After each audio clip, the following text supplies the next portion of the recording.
दूसरे तार सप्तक के कवि रघुवीर साय ने अपने कविता संग्रह लोग भूल गए की कविता कैमरे में बंद अपाइज के माध्यम से समाज में गिरते मानव मूल्यों पर चिंता व्यक्त की है तथा विशेष रूप से पत्रकारिता के क्षेत्र में बढ़ते व्यवसायीकरण के कारण दिव्यांग लोगों के प्रति अपनी संवेदनशीलता और जिम्मेदारी को वो नहीं निभा पा रहे हैं।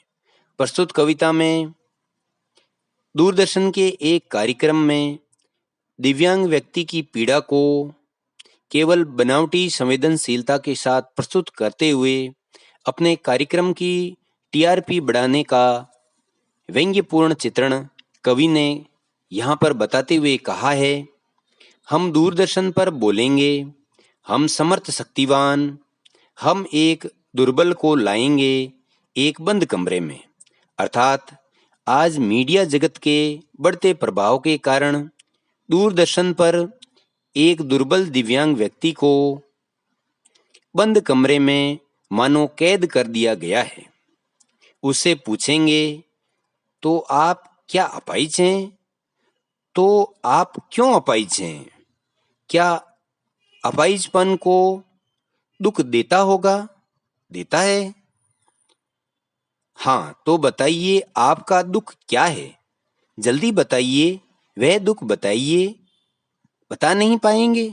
अर्थात उस दुर्बल दिव्यांग से उसके अपाहिज होने की स्वीकृति उद्घोषक के द्वारा करवाई जाएगी तथा अपाहिज होने का कारण पूछा जाएगा। दिखावी संवेदना के साथ इससे होने वाली पीड़ा की स्वीकृति करवाई जाएगी। इस पीड़ा या कष्ट को स्पष्ट करने का दबाव डाला जाएगा, परंतु वह दिव्यांग ऐसा नहीं कर पाएगा। तब उद्घोषक आगे कहेगा, सोचिए, बताइए आपको अपाहिज होकर कैसा लगता है? कैसा यानी कैसा लगता है? सोचिए, बताइए, थोड़ी कोशिश करिए।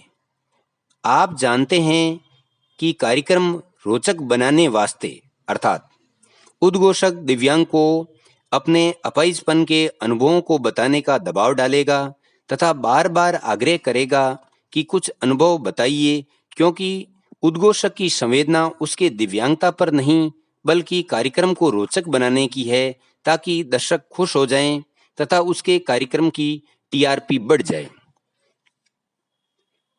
उद्घोषक कहता है, हम पूछ पूछ कर उसको रुला देंगे, इंतजार करते हैं आप भी उसको उसके रो पड़ने का।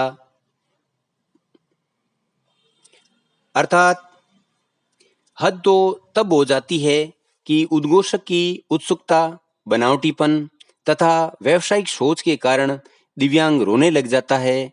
यही उद्घोषक की इच्छा थी, ताकि कार्यक्रम मार्मिक बन जाए और दर्शक भी इसको देखकर रो पड़े। फिर हम पर्दे पर दिखाएंगे फूली हुई आंखों की एक बड़ी तस्वीर, बहुत बड़ी तस्वीर, और उसके होठों पर एक कसमाहट भी। एक और कोशिश, दर्शक धीरज रखिए, देखिए हम दोनों एक संग रुलाने हैं।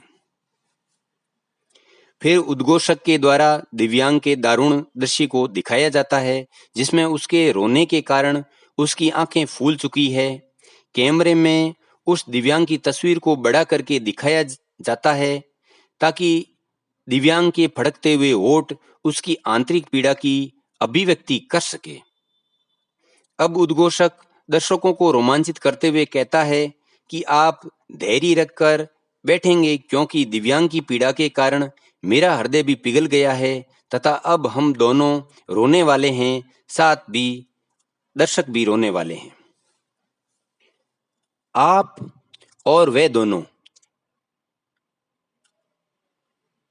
अब हम मुस्कुराएंगे, हम आप देख रहे हैं सामाजिक उद्देश्य से युक्त कार्यक्रम। अंत में हम सब हंस सकते हैं, क्योंकि मेरे द्वारा एक सामाजिक उद्देश्य से युक्त कार्यक्रम का प्रसारण सफल रहा। अर्थात दूरदर्शन की कार्यक्रम के द्वारा टीआरपी बढ़ गई, परंतु दिव्यांग की संवेदनशीलता को, उसकी पीड़ा को एकमात्र दिखावा और ढोंग बताकर उसके साथ छल और कपट किया गया।